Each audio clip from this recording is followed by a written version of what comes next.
Patty, we are so glad to have you with us for a little girl talk this afternoon. I've been waiting to have this conversation for a very long time. I'm so excited to have this conversation because my friend Jessica Reese, the owner, creator of Pink Butterfly, has been on, I'm calling it a movement, okay? This movement to evolve, and has so much wisdom to share, not only through her personal journey, but that I think all of us as women, men, y'all can learn from this too, but that we all can benefit from, especially as we're coming out of the pandemic. So first of all, thank you. Thank you. For everything that you are to me, but seriously, Jess, to our whole community, because whenever anybody walks into your salon, I truly feel like it's a place where, and I know your word lately has been evolve. I've been thinking about a word for the year. Yes. My word has been intentional. Your word has been evolve.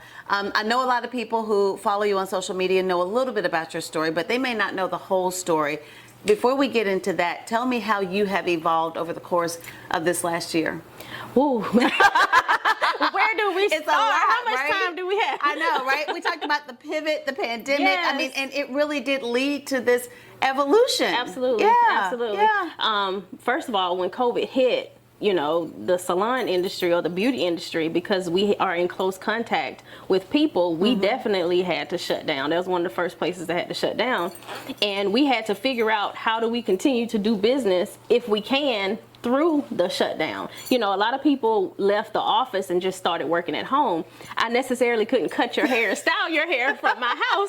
Right, so I had to figure out multiple different revenue streams to keep the business going until we were able to reopen. So thus the the whole line, Pink, that evolved. Yes. The cute and quarantine, kit, that evolved. Home all of those kits, things. Yes. But I think over the course of the last year, you really tapped into some strengths. Obviously, you know that you're a woman of faith. You know that you're a strong woman, but you found a new strength that you might not have known that you had. Yeah, I definitely had to. Number one, the products, they were not new. I've been doing them for the past 10, 15 years, but it was one of those things that God was like, you have what you need to survive. I've given it to you already. Use them. All right, that's a word.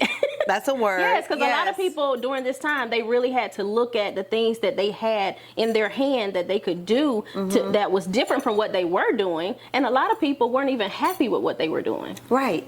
You know? So this is a time that you can be introspective and think about, okay, what are the things that I love to do? What are the things that I'm good at? What are the gifts that God has already given me? Already given to you. Use, right. to tap into, to sustain.